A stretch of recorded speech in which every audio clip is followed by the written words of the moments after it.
Hello दोस्तों, आज हम बात करेंगे हेपेटाइटिस सी वायरस के बारे में। हेपेटाइटिस सी वायरस एक ब्लड बॉर्न इन्फेक्शन वायरस है जो कि अक्यूट यानी सडन और क्रॉनिक यानी लॉन्ग टर्म इन्फेक्शन दोनों तरह का लिवर का डैमेज कर सकता है, जो कि सीरियस या लाइफ लॉन्ग कंडीशन बन सकता है। ये वायरस अपने आप में डेंजरस है। किस तरह का ये इसका ट्रांसमिशन है, किस तरह के इसके रिस्क फैक्टर्स है, क्या इसके लक्षण है, कैसे डायग्नोज करते हैं और कैसे ट्रीट करते हैं, ये सारी चीज़ों पर आज एक ब्रीफ ओवरव्यू करेंगे ताकि हेपेटाइटिस सी वायरस के बारे में आपको थोड़ी बहुत जानकारी मिल जाए। टॉपिक इंपॉर्टेंट है, इसलिए इसे अंत तक देखिएगा। टॉपिक पर जाने से पहले जो लोग हमारे चैनल पर नए हैं उन्हें रिक्वेस्ट करूँगा कि चैनल को सब्सक्राइब करें, वीडियोस को लाइक करें, शेयर करें, फॉलो करें, कमेंट करें, पूरा देखें। तो बिना समय बिगाड़े चलिए शुरू करते हैं important video.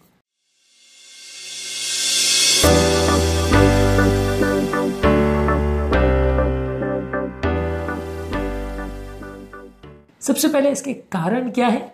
Basically blood born infection है जो कि अगर किसी व्यक्ति को ब्लड के आप संपर्क में आ जाते हैं, ब्लड ट्रांसफ्यूजन के दौरान हो सकता है। कोई हेल्थ केयर प्रोवाइडर ऐसे नीडल के कांटेक्ट में आ जाए जो किसी पेशेंट को लगाए, उसको इन्फेक्शन है तो आपको स्प्रेड हो सकता है। कोई पेशेंट ऐसा इंजेक्शन अब्यूज कर रहा है, एक दो लोग इंजेक्शन शेयर कर रहे हैं, या कोई इंट्रावेनस ड्रग अब्यूज कर रहे हैं, नार्कोटिक्स वगैरह लोग अब्यूज करते हैं तो ऐसे हो सकता है। पेरीनेटल ट्रांसमिशन यानी माँ से बच्चे को ट्रांसमिट हो सकता है। इसके अलावा अगर कोई टैटूज या पियर्सिंग्स वगैरह करवाते हैं तो उनकी इन्फेक्टेड नीडल्स वगैरह से हो सकता है। इसके अलावा सेक्सुअल कांटेक्ट से हो सकता है, हालांकि ये कम कॉमन है लेकिन पॉसिबल है कि सेक्सुअल ट्रांसमिशन के दौरान भी हो सकता है। तो ये इंपॉर्टेंट कारण है जिससे वायरस का ट्रांसमिशन होता है। रिस्क फैक्टर्स में injection, drug use, blood transfusion, HIV virus के साथ भी कई बार कोई इन्फेक्शन होता है, HIV वायरस वाले लोग को भी हो सकता है। हीमोडायलिसिस वाले पेशेंट को भी रिस्क फैक्टर होता है, उनको भी ज्यादा होता है, बार बार उनको ब्लड मशीन के संपर्क में आता है तो स्प्रेड होने का चांस होता है। हेल्थ केयर वर्कर्स जो ऑक्यूपेशनल एक्सपोजर में आते हैं मशीन के, उनको हो सकता है। इसके अलावा कुछ केसेस में ऐसा देखा गया कि प्रिजन वगैरह में जो लोग रहते हैं वहां पे कई बार लोग को ज्यादा देखने को मिलता है।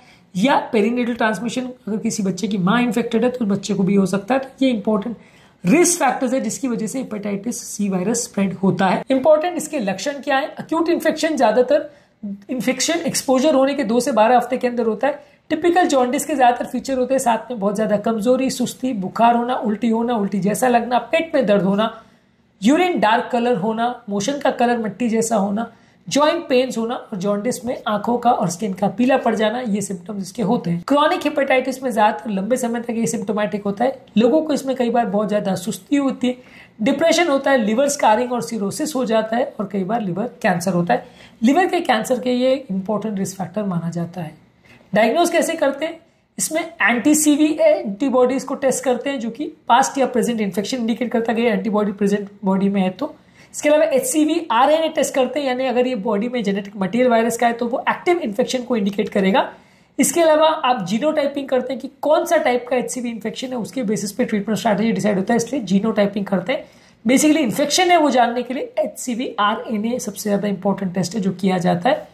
एंटीबॉडीज प्रेजेंट या पास्ट इन्फेक्शन को इंडिकेट करेगा, ये कंपैरेटिवली ज्यादा इजियर है, चीपर टेस्ट है। लिवर फंक्शन टेस्ट किया जाता है पेशेंट का, लिवर डैमेज का कितना हुआ ये देखने के लिए, और लिवर में फाइब्रोसिस या सिरोसिस है नहीं उसके लिए फाइब्रोस्कैन या इलास्टोग्राफी या लिवर बायोप्सी किया जाता है देखने के लिए कि लिवर में कितना डैमेज वायरस ने कर दिया। ट्रीटमेंट की जहां तक बात है, ज्यादातर केसेस में अगर मेडिसिन आप पेशेंट को देते हैं तो ये एंटीवायरल केसेस ज्यादातर 95% केस में इफेक्टिव होती है, काफी इफेक्टिव माना जाता है। इस मामले में कई एंटीवायरल दवाई जैसे सोफोस्ब्यूविर, लेडीपैसविर, वेल्पाटासिविर, ग्लेकाप्राविर, ये कॉमन दवाइयां हैं जो यूज होती है। अलग अलग स्ट्रेन के वायरस के हिसाब से अलग अलग तरह की दवाई आती है। ज्यादा 8 से 12 हफ्ते तक पेशेंट को थेरेपी देना पड़ता है। उसके बाद रेगुलर मॉनिटरिंग करनी पड़ती है देखने के लिए कि इन्फेक्शन दोबारा तो नहीं हो रहा है और पेशेंट को लिवर डैमेज दोबारा तो नहीं हो रहा और कोई नया वायरस वापस से ग्रोथ नहीं हो रहा है। ये सारी चीजों की रेगुलर मॉनिटरिंग करनी पड़ती है।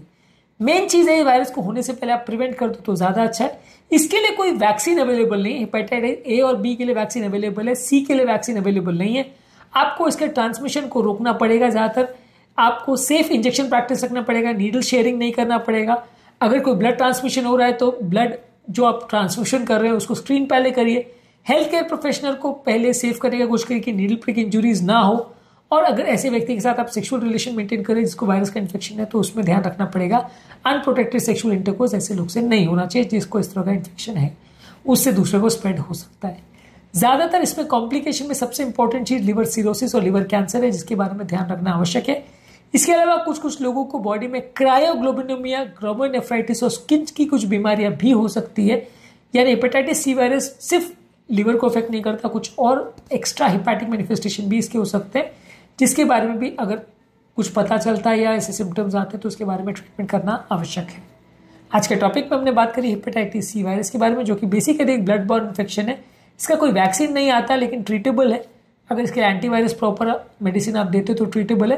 प्रॉपर इसको डायग्नोज करना, प्रॉपर ट्रीट करना आवश्यक है, नहीं तो ये लिवर को पूरा डैमेज कर सकता है, सिरोसिस कर सकता है और लिवर कैंसर के लिए भी इंपॉर्टेंट रिस्क फैक्टर है। इसलिए इसके बारे में जानना समझना अति आवश्यक है। आज के टॉपिक में लिवर कैंसर करवाने वाले सबसे common virus hepatitis C virus पर हमने बात करी। टॉपिक एंड करने से पहले जो लोग हमारे चैनल पर नए हैं उन्हें रिक्वेस्ट करूँगा कि चैनल को सब्सक्राइब करें, वीडियोस को लाइक करें, शेयर करें, फॉलो करें, कमेंट करें, पूरा।